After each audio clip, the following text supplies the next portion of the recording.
Hey, hey everyone, how's it going? Hopefully you're holding up well, you're staying safe and staying sane. This is Mike out with Savage Kingdoms role-playing game and Fire in the Head Productions. Haven't done a video in about 5 or 6 days, so I thought I would do another one. And this one is about the races and cultures of the Savage Kingdoms world. So you might have seen I did a character creation video a while back, 3 or 4 weeks ago, particularly for the Kickstarter page. But it's also up on the Savage Kingdoms Facebook site and also the website, I believe, as well, savagekingdoms.net. Go check it out if you can. So I covered things like the races and cultures that you would select as your player character, and callings and talents and weaknesses and skills. So all your kind of character generation stuff. But I thought I might want to break it down a little bit and maybe do a little series of videos for all 10 people watching. Hopefully more people will watch. Please try to tell people about the channel or share and like and all that stuff. So I'm not just talking to a few people. But to those of you who are listening, I appreciate it. And so these videos will be for you. So the first one in this series that I'm thinking about breaking down character creation a little bit more, the first one being, because this is the first main choice that you make when choosing a player character, when building a player character, is your race or culture. So let me preface by saying Savage Kingdoms, and you may already know this, is based primarily on sword and sorcery, right? It's a sword and sorcery subgenre, a subgenre of fantasy, meaning that mostly it's about, if not always, about human protagonists, human heroes, or anti-heroes is more accurate in sword and sorcery. So, but these humans come from these cool cultures, right? A lot of them are sort of analogs to real-world cultures, or at least ancient cultures, which is completely fascinating to me and to a lot of people, I think. So non-human, there are non-humans in Savage Kingdoms, and I'm pretty proud of them. People seem to really like them, but they are actually optional. So if you really, really want to go for this sword and sorcery, traditional Conan sort of feel, then you can just choose, just everybody has to be human, but there's all these cool race cultures that I'm about to get into that you can choose from. So it's not like Dungeons and Dragons where it's like I'm human and that's okay, that's great. That tells me really nothing. That's very generic, and that's probably why a lot of people don't play them quite as much, particularly younger players. Because they're not delving into the richness that a human can be, right? We all come from different cultures, we learn different languages, we have different gods, and Savage Kingdoms is no different. And I think I've come up with some pretty, if I might say so, clever ones, years ago when I first started designing this setting. People ask about them fairly often. They seem to be generally pretty interested in some of this stuff, and so I thought I would do a video on this. So again, this is the races and cultures of the Savage Kingdoms world. And I should preface again by saying, particularly these are the playable races. So this video is just going to be the human subcultures or ethnicities. I'll do another video, a separate video on the non-human options that you might have.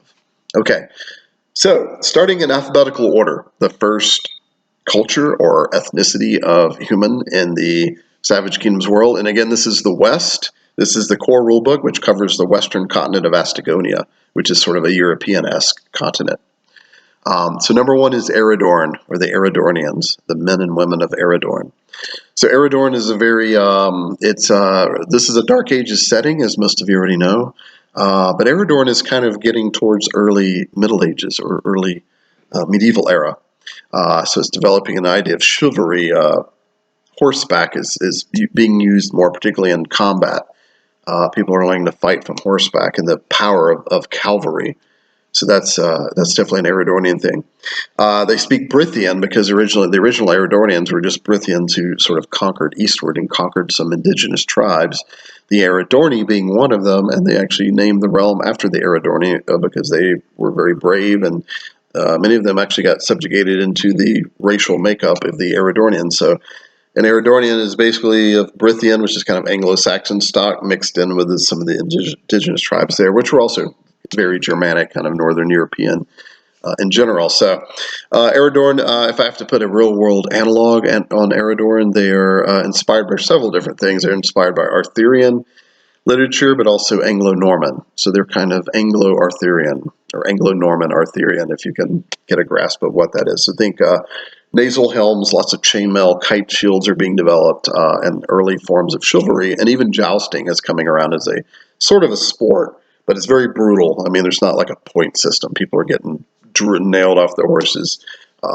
Knights and other warriors die, or at least get wounded pretty fairly badly, somewhat commonly in these things. So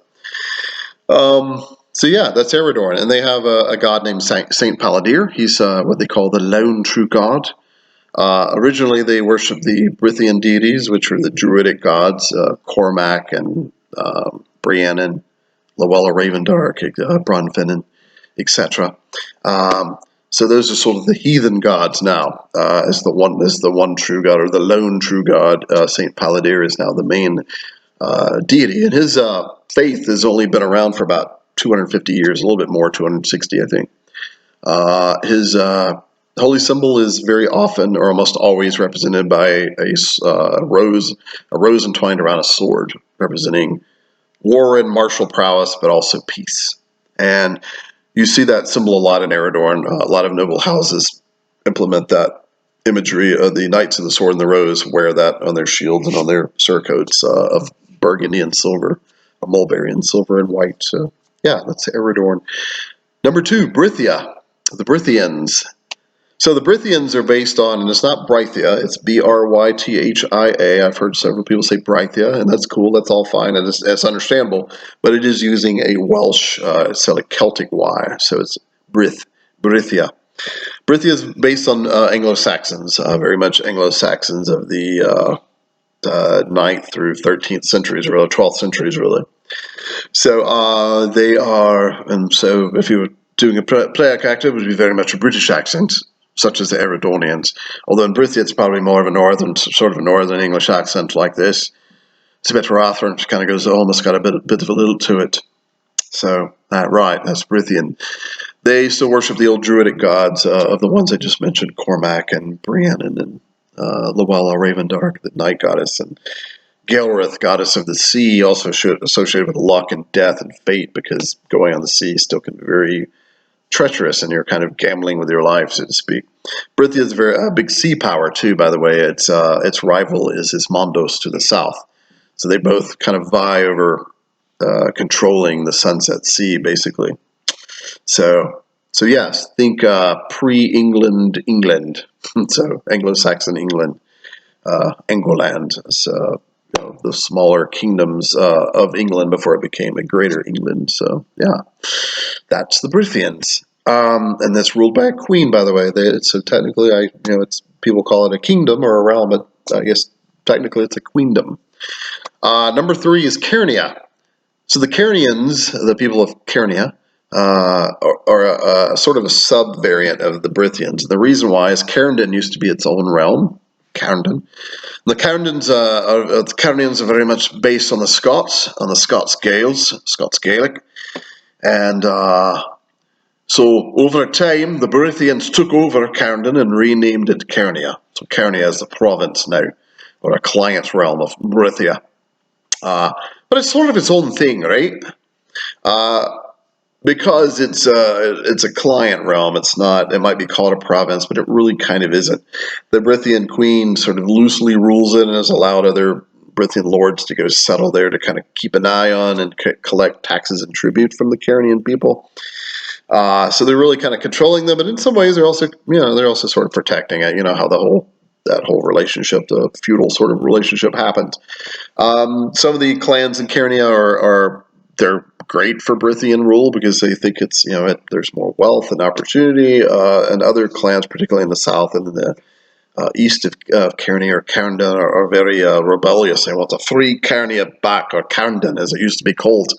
They want to rebel and crush the Brithian queen and all of our nobles and that sort of thing, or at least negotiate a way out of it.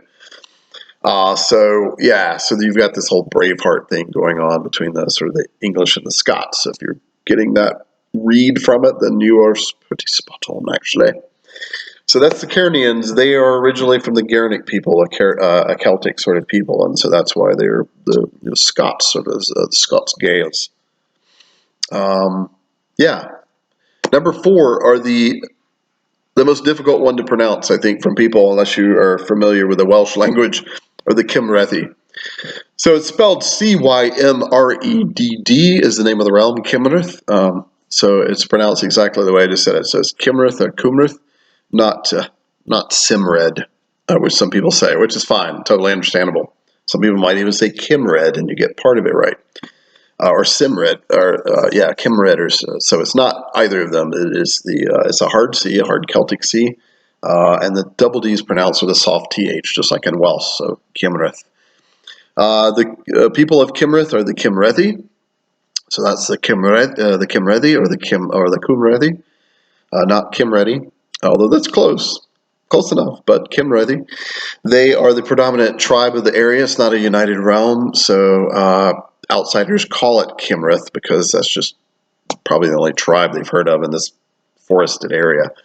They're very associated with the forest, and they're based on the Celtic Welsh and Pictish people as well, which some historians believe were Proto-Celts. They were kind of an early mother Celtic people, as it were, before the Celts kind of split off into other sub-ethnicities and sub-nationalities.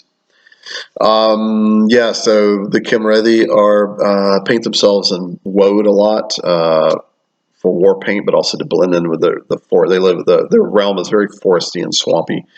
They live on the coast, but they're not really into the sea. They're not big seagoers. They will fish, and they'll do maybe some short-range voyaging and fairly simple craft, but they're not big open sea voyagers at all, really. So Cymrethi pirate or sailor is not super. They do exist. They're just not that common. So that's the Cymrethi people. A branch off of the Cymrethi are the Druithi. They don't really have their own stat block. I almost did it, maybe in another book, but because they're still use the Cymrethi, the basic stats. But they're a little different because they worship a wolf lord named Duvan. Or you might see it spelled. If you see it spelled out, it looks like it says Duvan or Dufane, but it's actually, if you use a Welsh pronunciation, it's single F as a V sound, so it's actually Duvan or Dufanan. Some of the other tribes call them Dufanan. So they're kind of a sub-tribe of the Cymrethi, the Druithi. They worship this wolf lord. Otherwise, they all, just like the Cymrethi, they worship Cormac, and Luella Ravendark is the bigger thing. The night goddess, goddess of the moons, is a bigger thing there. Bronfennin, Gelrith, etc. So Cormac is also a big god of the hunt and beast, a masculine deity. So number 6, we have the Gairns, the Garnic. Or no, wait, I skipped. Sorry, number 5. I tried to skip 5. Number 5 is Mondus, the Ismandian people.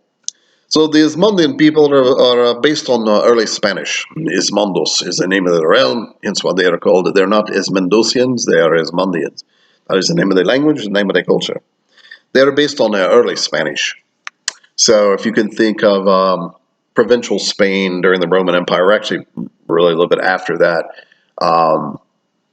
so think of the Berbers kind of mixing in a little bit. It's a little bit of a Moroccan even flair to it. But yeah, but anyway, if you're thinking Spanish, if you're thinking Inigo Montoya, you're very close. But just take it back a few hundred years. So you don't have rapiers quite yet, but you do have estocs, an early form of epee, which is sort of a heavy fencing blade. Because you're still dealing with heavy, overall heavy and some armor, a lot of armor. So, but a little bit of a fencing style is starting to form in this Mondos. Not quite. It's not quite like school of fencing yet, but it's getting close. Some of the noble houses are learning to dance quite well with the blade and fence. They might even be calling it fencing because they used to fight atop a fence to use their balance, or there would be a fence separating the two fighters. So that's Ismandus. The main god there is Santago. He is the god of the sea, also associated with death because the sea can kill you very quickly. Ismandus, god of gamblers, also. Santago actually is his name. That's about it. Some of the other deities are kind of adapted from the Pridonians and maybe occasionally from the northern, the Garnic people, but it's fairly rare. So, but I think that's enough about Ismandos, except for they used to be their own tribe. They were called the Ismandi. They lived beyond the Blood Rock Mountains to the east. in what is now the Laurentian Empire. And when the Laurentians came and conquered, they drove the Ismandi across the mountains. But some of them joined and became subjugated. But I'll do more of that when I get to Laurentians, which is very soon. So next up after the Esmondos or Ismondians is number 6, the Guerns, the Guernic people. So this was kind of tough too because there's not a place called Guernland or anything like that. The Guerns are from the Emerald Islands. So the Emerald Islands are these islands in the northwest. If you see a map, they look kind of cool, I think.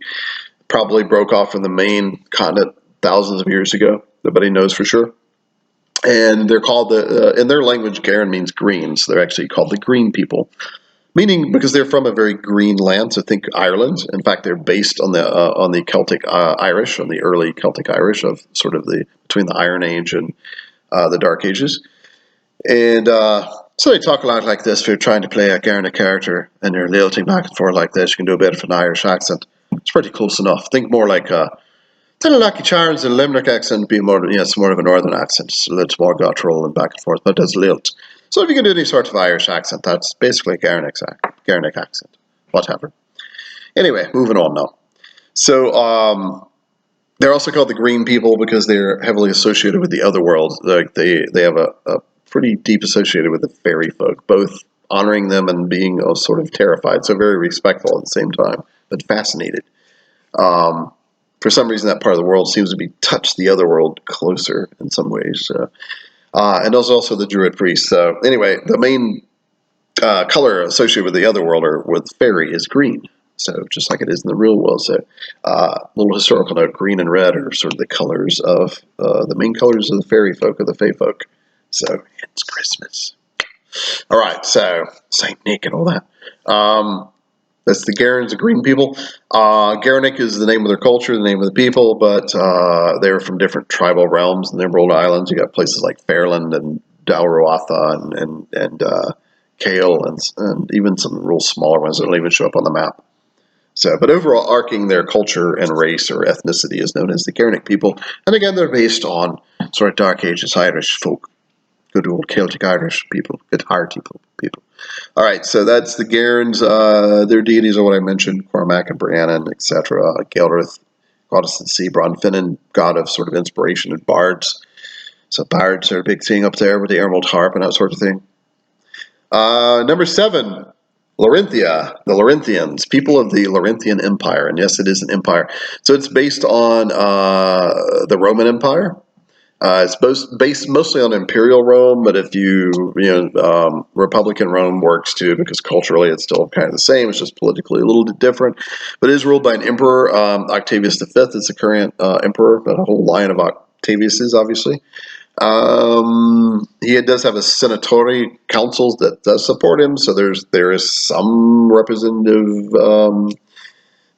government going on, but it's still technically an empire, and it's broken into 5 different provinces.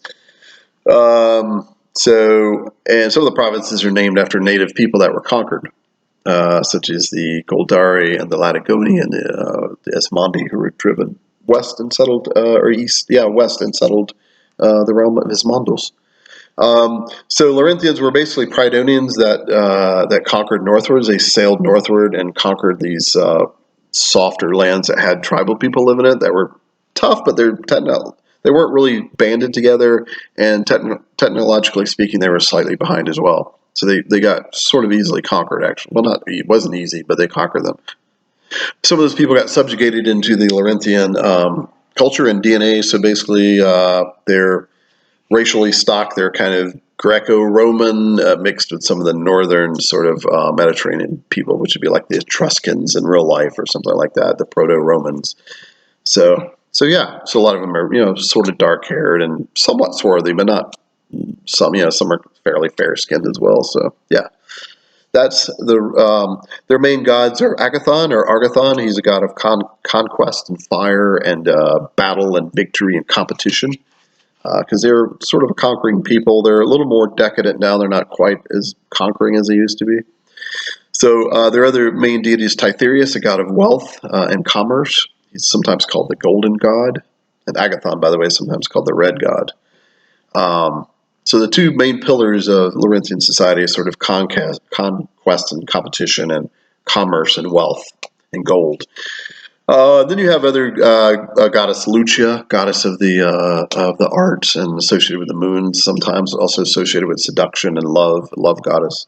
Only has female priestesses. And there's some other deities there of some note there: Sardona, Orpheus, god of knowledge, etc. So that's the Laurentians Empire. Laurentians, they're based on the ancient Romans. Number 8, Molddavians, everyone's favorite culture, Molddavians. So Molddavians are based on Romanians, right? For the most part, and Transylvanians, Slavic. So anything in Eastern Europe basically is Moldavian, but mostly primarily Romanians. Speaking of the Rom, so there is sort of a gypsy subculture in Moldavia that would represent the Rom, or the Romani people, as we call the gypsies. And the reason that gypsy culture exists in Moldavia is that the difference between noble and lowborn in Moldavia is a big difference, where in some cultures it's not kind of big difference, but not really. But it's like a massive. So you travel through Moldavia, you might see this massive castle where the noble family live, and then there's like this village nearby that lives in squalor. So he's protecting them, but he's also draining their resources, which is kind of cool because it's representative of vampirism in a social sense, but also there is the vampire culture in Moldavia. They do their vampire sort of definite thing. Some nobles try to become vampire because a lot of them are infatuated with becoming immortal and living forever. They have a fear of death, or they want to carry their wealth and their power, and longer in life. So some of them will willingly accept vampirism. They strive for it. Not all of them. Some are like, that's creepy and weird. But some of them do. In fact, King Vladimir himself, the king of Moldavia, many people suspect that he is a vampire. He's lived 9 queens so far, and they reckon nobody knows his real age, but he's existed for well over 100 years, and still only looks like he's in his 50s. So that's Moldavians. Yeah, they're based on sort of the Romanian culture. You get the vampire feel. There's the werewolf stuff is also kind of there too. Werewolves and werewolves are kind of at each other. I stole some kind of underworld stuff because I think those movies are pretty cool, actually. But there's also some deeper lore that supports as well. Yeah, let's see what else. So the gypsy culture, because of the vast difference between the social rankings in Moldavia, some people just gave up. Some people just said, screw it, we're not living in any towns or villages, and we're just going to roam around. So Romani. So the gypsies of Moldavia are basically people that live basically outside of society. They just travel around and live in camps. A lot of the nobles don't like it because they've caught on the fact that they're trying not to pay taxes and tribute.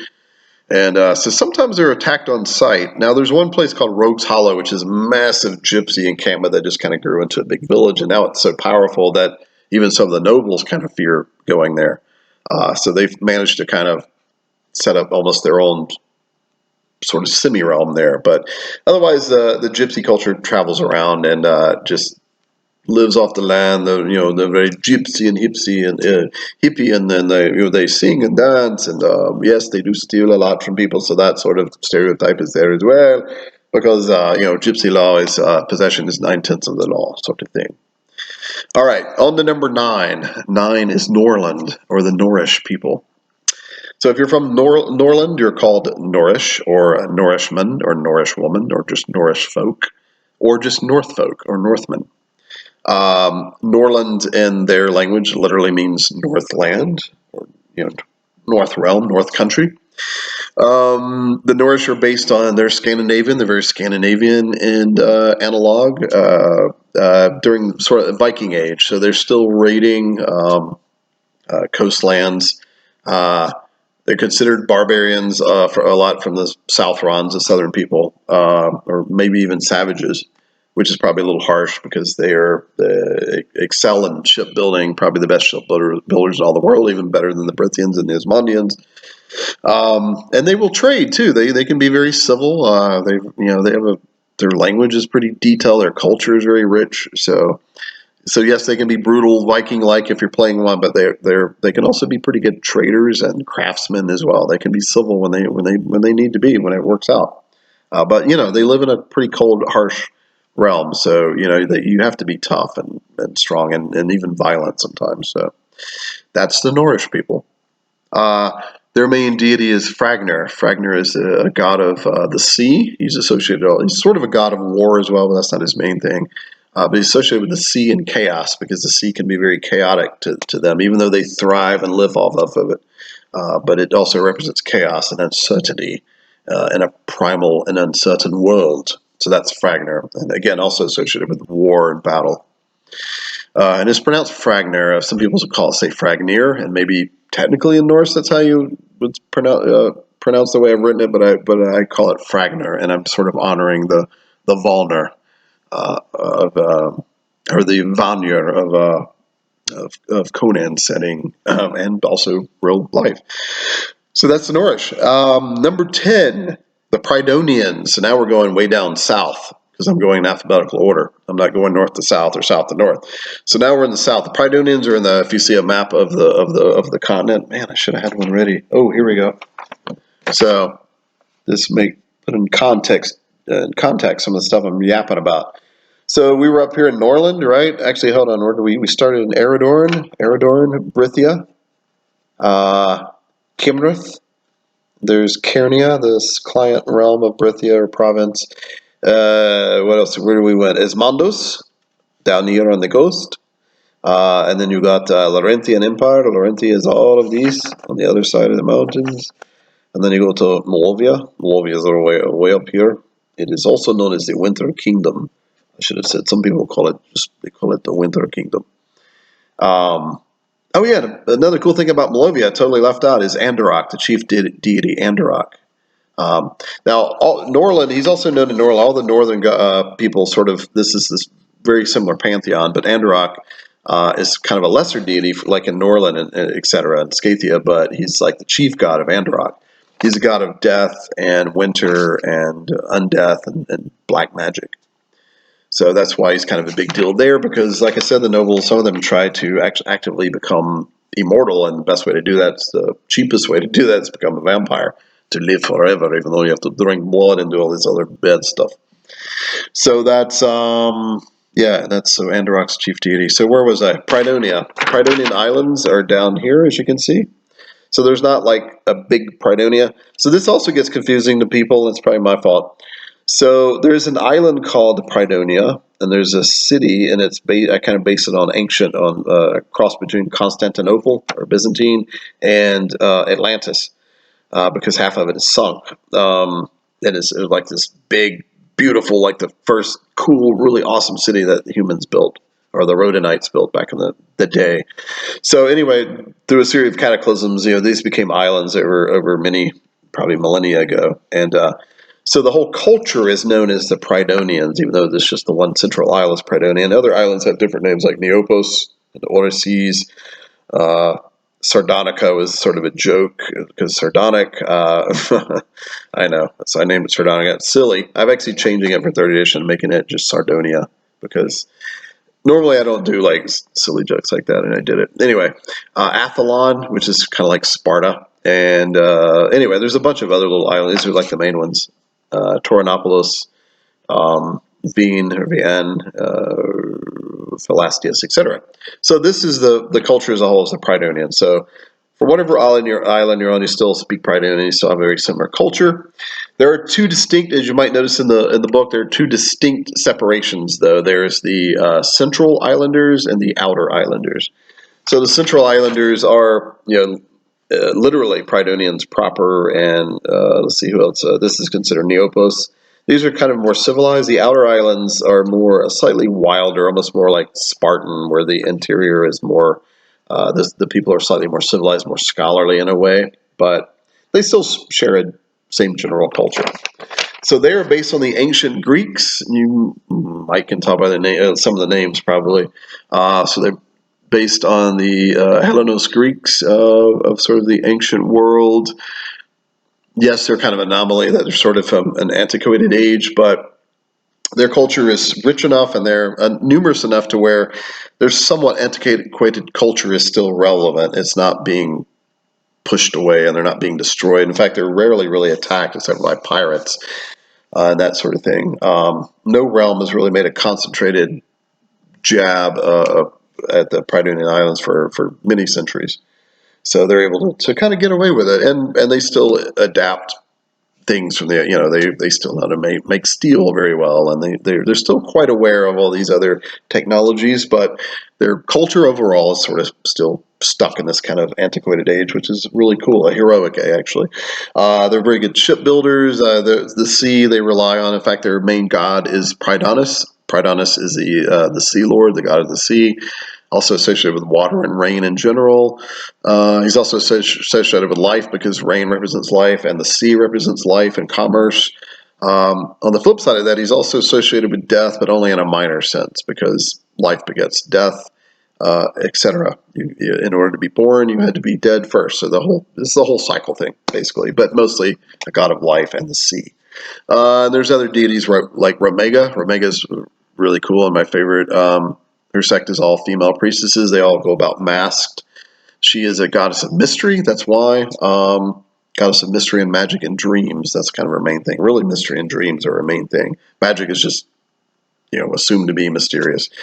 So her priestesses are very, can be very powerful sorceresses as well. In fact, I think they can actually have access to all 7 disciplines of magic. So they go about masked to kind of give that aura of mystery about them. There's also Sardona. She's an agricultural goddess, goddess of spring and animals and plants and very almost druidic, but that's different culture. What else? Orpheus is a god of knowledge and prophecy. Very cool. Atories is the sun god, also known as the bull god. Because in Pridonian lore, or Rhodonian lore, so the pre-Pridonians were the Rhodonites, because the island of the gods was called Rhodon, and so people believe that they existed during the time of the gods, so they call themselves the Rhodonites. But there was a great cataclysm that destroyed most of Pridon, sunk the island of Rhodon supposedly 1,300 years ago, and so the culture after the Rhodonites are called the Pridonians because Pridonia, that island, or Pridon, became the most powerful thing. So, so that's kind of the age of legendary. So the Pridonians are really more like the modern version of the ancient Greeks, if that makes any sense. So anyway, what I was getting at, there's a tale, a legend, a myth, or it may be true actually, that Atories was the prize bull of Pridonis, the chief of the gods, the god of the sea, on Rhodon. And his prize bull was trained to pull the sun chariot across the sky every day.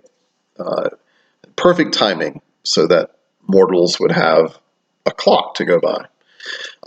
So Atories is therefore associated as a bull god and a sun god because he pulls the sun across the sky, or the sun chariot, the flaming chariot, across the sky. So he's also that deity he's also associated with law and precision and order, as you might imagine. All right, I think that's enough about the Pridonians. We only have 2 left, and we're at 33 minutes. Okay, not too bad. Pridonians. Next, Scythians. Scythian, I will fully admit I haven't actually officially decided how to pronounce it. And the word Scythia has been around for 10 years, at least for me, 12 years. So I know in the Reforged book it actually spelled out this pronounced Scathia, but I say myself, and I came up with it Scathia a lot. So either Scathia or Scathia is fine. Skathia. So the realm is called Scathia. The people are Scathians, and or women or men of Scathia. They are also Scandinavian based, as you can probably tell, but the difference between being Norland, other than about 500, 600 miles, is the Scythians have become, there we go, they're becoming a little more civilized. So they don't raid much anymore. They're not quite, they're kind of beyond the Viking age. In fact, they're entering kind of a time where Norway and Sweden and Denmark have become really their own countries, really. They're based more like on the Swedes, and there's even like a little bit of a German thing going on with them. So yeah, so if you can speak in sort of German accent, that's perhaps the way the Scythians, without being too silly, because when I do a German accent, sometimes I get a bit silly with it. But it's actually a really cool language. So if you think of if you can do a Swedish accent or the German, that's the Scythian, yeah. Um, so yeah, their patron goddess is Signa. Signa is the sun goddess, a goddess of dawn and spring and hope, because the new day brings hope. She's associated with the red sun. This setting actually has it's a red giant, a red sun, and her priestesses are often called sun maidens or hearth maidens, depending on their rank. And they're really good at healing. Healing is their main thing. They're very good healers and midwives. That's really their main thing. I mean, they get into other lore. They're not really battle priestesses at all. I mean, they really represent, they light the fires for Signa every day. They tend to the hearth. So they're really good at motherly arts and supportive arts, nurturing arts, which includes healing, of course. So I think it's enough about the Scythia. So when you go further north of Scythia, this is our last human culture. You go into the Thracian land. And there's not a place called, some of my players have said, they're from Thracia. And I guess that kind of works. It's like calling, early German Germania that the Romans did. But there's not really a realm called Thracia, but you can call it that. That's fine. But the Thracian clans are further up there. They're almost kind of a variant of the Scythian people. And they are the most savage of the northern races. So if your idea is like complete brutal barbarian Cimmerian from Conan, if not worse, harsh northern, yeah, that's the culture you probably want. They're really savage and completely uncivilized. In fact, they embrace being trollborn or even giantborn. All cultures, being trollborn is like not cool. It might look cool, like I get all this cool stuff to roleplay, and my vigor and physique might be higher, but in reality, you're like, that's not cool. But in Thracian's culture, it's almost embraced because they are fighting with such horrible elements in the north. There, the winters. I mean, people die, and they're tough, like just frequently from harsh winter, lack of food, stuff. Mammoth attacks because they're having to live off mammoths. Mammoth tusk will finish you off. Giant wolves live up there. Then you've got the frost giant realm of Dregnir, the ice waste of Dregnir, where frost giants live, and sometimes they come in conflict with the frost giant, and it typically doesn't go well unless you've got a pretty powerful tribe. So they live in small clans where they can support each other with what meager food they get. Occasionally a warlord, a chieftain might rise to join a few clans, but it doesn't really. So there's not really a united Thracian or Thoricland. And a note on the Thracians, they're both called Thracian and Thraci. So generally as a group they're called Thraci, but you could say Thracians, and individually they're known as a Thracian. So they're called the Thorax, people believe, because the original chieftain that, like their progenitor, sort of hero god, going back, is named Thorak, and Thorak is the son of Torak, and Torak is the sun. The only god they really recognize is Torak, the blood god, the god of the red sun. They don't pray to him at all, like Crom, because he will send you dooms and portents. He does not care for you at all. So they seldom pray, or really. Torak is just, he's there to collect the dead when it's all done. So, yeah. So you can appease him by being skilled in battle, but, he's an appeasement god only, really. You're not going to really benefit from worshiping him per se, except for cool role playing. So that's the Thracians. They're very brutal, live in the north. And I think that's it. We're at just under 39 minutes, a little bit longer than I wanted, but not too horrible. We managed to cover all 12 sub-races that you can choose as a human when you build a Savage Kingdoms player character. So anyway, if you guys made it this far, I appreciate it. Hopefully you learned some cool stuff. And the next video, I'll probably do the non-human options for player characters in Savage Kingdoms. All right. Thanks for tuning in, guys, and I will talk to you again soon.